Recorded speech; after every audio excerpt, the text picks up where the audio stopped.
Hey Keira, it's great to have me here at Aalto University. Yes, welcome. So I know that you're a student at EIT Digital Master School. Can you tell me more? Yeah, of course. So I'm currently in the second year of my Human and Computer Interaction Design track.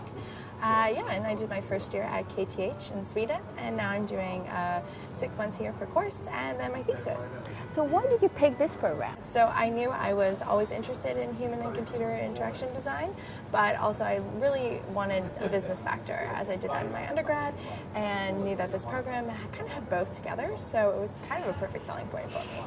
I know that you're Canadian, so was it hard to get here? So I did part of my undergraduate degree actually at UCL in London, so already being in Europe, it was pretty easy to kind of transition into kind of a European design. So what was the process? You had to go and apply for it at the embassy or things like that? Yeah, so for our visa, I went back to Canada for the summer and I just applied online. The Swedish visa was pretty easy, that factor.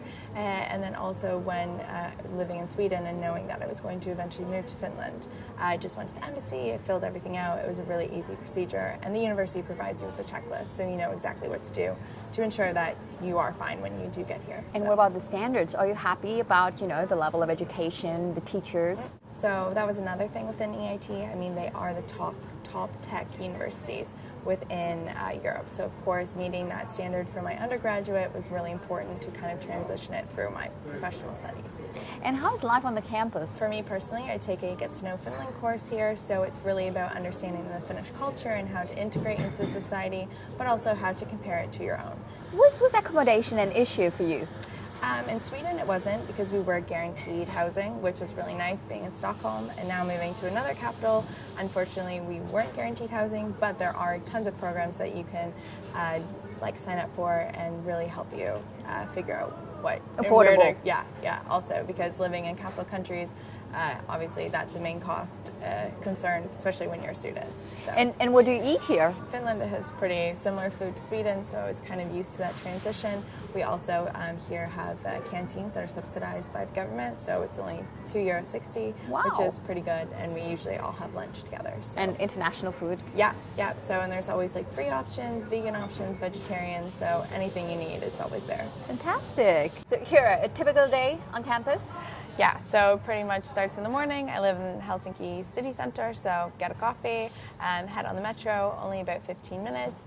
Then I head to my various classes on campus, and also there's events in the afternoon, so there's always something going on. So Keira, where do you study? I primarily go to the library, but also the CLC, or Co-Location Center. What is that? So that's something specific to EIT Digital. We have kind of this area on campus in the Open Innovation House, where basically people from industry, startups, people who are part of the EIT Digital Master School, like staff and things along those lines, kind of meet all together, and we can study, talk about different ideas, and really just gain a better network. So what are the other things that you're doing? I really love to go to the sea pool and just walk around the botanical gardens, where I live in the city of Helsinki, like in my little neighborhood.